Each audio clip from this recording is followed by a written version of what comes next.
When we talk about FI-MM integration, FI-MM integrations means we are trying to integrate a finance module, that is FI, with materials management module.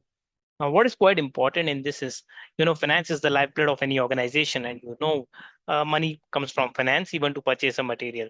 There is always a FI organization structure in FICO, what you call it as an enterprise structure, wherein you create the company code, chart of accounts, business area, and so on. In the similar manner, MM also has an organization structure. When we talk about MM, it begins with a plant. Why a plant? Because you need a plant so that goods can be, you know, delivered over there, or I will say raw materials can come over in the plant, and then you can manufacture the products in the plant. So this plant, that's why is the first more priority in the MM organization structure. But remember one more thing, that within this plant is a wholesome plant, but within this plant there might be many divisions. So divisions comes within the plant. Now, whenever raw material is purchased, where will it go? Will it directly come to the plant? No, there is a storage location also. So there comes the concept of storage location. Finally, there is a purchasing organization. Why a purchasing organization? This means um, there is somebody, there is an organization, there is a department which is responsible for procuring the raw materials, and that's what is the role of a purchasing organization. So this is an MM organization structure. Let's move ahead and see what is basically needs to be done. So these are the basic steps which you need to follow to configure it uh, within the SAP. So you need to first of all define the plant, you need to define the division, then you need to define the storage location, and then you also need to maintain the purchasing organization. Once you define this, the next slide goes with assigning this. So if a plant has been designed, it needs to be assigned to the company code, isn't it? A purchasing organization also needs to be assigned to the company code, and a purchasing organization also needs to be assigned to the plant. So these are the steps which we first of all need to follow. So let's just directly jump onto SAP and understand how to proceed further. Okay. So we are into SAP, and what we will do, we are into SPRO. We'll go into enterprise structure. Once you go into enterprise structure, go to the definition. Okay. Within definition, you need to go to logistics general. Logistics general, you can see define plant. So we are going to define our plant today. Okay, I will click on plant, and then I will, create one plant today. I will go on new entries, and I will put in ABB2. That's my plant name. Okay, and I will mention the description also, ABB2 plant. Okay, I have done that.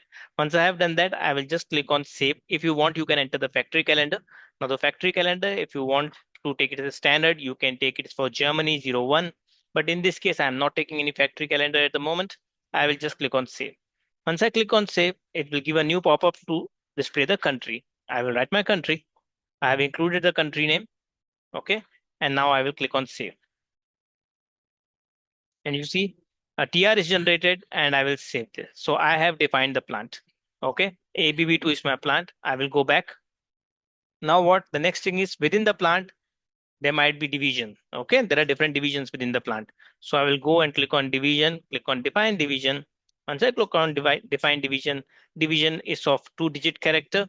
You can simply go to new entries, and you can create any division. Okay. You can create AB, and I will say uh, division for ABB2 division. Okay. That's all, because our plant name is ABB2. So what I have done is ABB2 division, and I will click on save. Fine. So the division has also been created. Just save this. The division has been created. We created two things. We created the plant, we created the division. That is, we have defined this within the enterprise structure. Now what next? The next is, once you have done this, then you also need to basically, as we saw in the presentation, we define the plant. Okay. We define the plant, we define the division. The next thing is we also need to define the storage location, wherein the raw material, whatever you're procuring, will be stored. And then you also need to maintain the purchasing organization. So two things we need to do. So let's go and define the storage location. So again, within the enterprise structure only, this time we will not go in logistics general. We will go into materials management. Within materials management, you need to maintain the storage location. So I'll click on this. Okay. It is asking my plant name. I have already defined the plant name ABB2. Okay. And then what it is asking? It is asking for new entries. Let's click on new entries, and you need to give a storage location. What is the location? Let us say in my case, I will again give the same thing. ABB is my storage location. Okay. And this is for storage location for ABB2. Okay. I will give storage location for ABB2. Okay. storage location for ABB2. Okay, I have given that and I will just click on save. So I have created the storage location also. Now, who is going to purchase the materials? The purchase for purchasing, you need to have a purchasing organization. So I also need to define a purchasing organization. Okay. So now I will go to within materials management, enterprise structure, materials management. I will go to maintain purchasing organization. And once you go to maintain purchasing organization, I will go and click on new. What is my purchasing organization? Let's say I will keep the same for understanding purpose. Okay. ABB2, I have mentioned this. So ABB to purchasing organization. Okay, I have done this and I will now click on save. So once I have clicked on save, okay, and I will create on the check mark, just click on the check mark and now it's done. I have also created a purchasing organization. Four things I have defined right now. Okay, I have defined the plant, I defined my plant, I defined my division, I defined my storage location, I defined my purchasing organization. Now these things also need to be linked or assigned to the company code. So we will go and now assign it to the company code. So now we went into enterprise structure definition. We'll come out of definition and we will go to assignment. Once you go to assignment, go to logistics general. Okay, assign plant to company code. I will click on this and I am going to assign my plant to the company code. Okay, I will just check if it is appearing over here. ABB2. No, it is not. So I will go to new entries. And once I go to new entries, I will enter my company name. My company code is ABB. Then I will enter my plant name. It is ABB2. Okay. And you see the entry has now appeared. I will just click on save. I have assigned my plant to the company code. Okay, fine. So now I will go back. What next? I have assigned the plant to the company code. Now I also need to assign, we have the division. Okay, we also have the division. So we will go over here and we'll go and check valuation area and division. Now, what is basically a valuation area and what is a division? Now, what happens basically in an organization, there are multiple plants. Okay, in a company code, there might be multiple plants located at different places wherein the manufacturing is being done. Now, if the prices of the raw materials is different across all the plants, if the prices of raw materials is different across all the plants, then plant is taken as the valuation area. Okay, if the prices of raw materials is different across all the plants, then plant is taken as the valuation area. But if the prices is same across all the plants, it is totally same across all the plants, then company code is taken as the valuation area. Okay, now in our case, or in 99% of the cases, plant is always the valuation area because the prices of raw material might differ as per the location of the different plants. Okay, so I will go to valuation area and division, and what I will do, I will just go to new areas. Okay, new entries, and I can define my valuation area as ABV2. Okay, and division, what is our division? Division is AV. Okay, and I will do AV.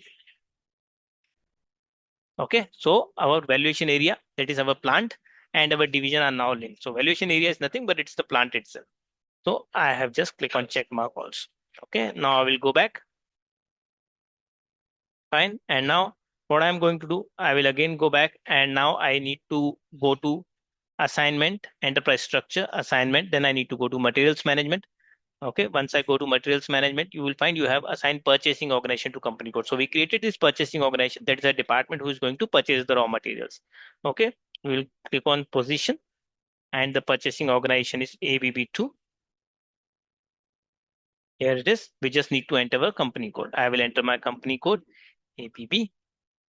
Okay, and I will just save this. So I have assigned my purchasing organization to company code as well. Okay, now what next? Now, we also need to assign the purchasing organization to plant. Now, but obviously, if there is a department which is purchasing the materials, it is purchasing for which plant? We need to assign the purchasing organization to plant. So click on this and then again go to new entries. Okay, once you go to new entries, enter your purchasing organization. Let's say ABB2, we created it. And within that, we are going to enter our plant. Our plant is again ABB2. So just for the sake of understanding, I have kept the same name. Okay, in real time, the names will be different. And just click on save. Okay, I have assigned my purchasing organization to a plant wherein the production will be carried out. Okay, now what? Now let's go back. Now you can see it is also assigned standard purchasing organization to plant. And what happens basically, once these two entries assign standard purchasing organization, assign purchasing organization to reference purchasing organization. Now, standard purchasing organization is an organization which might be authorized to purchase raw materials for each and every plant. Okay, so there might be a standard purchasing organization also. There might be a group of purchasing organizations, but there might be a standard purchasing organization which is authorized to procure the raw materials for all the plants. So in our case, let's take this is the one and the same thing. We don't have different purchasing organizations. We have the same one. So we will check our plant and then you will also enter the purchasing organization. Okay. Okay, done. And we will save this. So what has happened? We have assigned our standard purchasing organization to plant. Now, besides this, we also have the next step, which is assign purchasing organization to reference purchasing organization. Now, what is reference purchasing organization?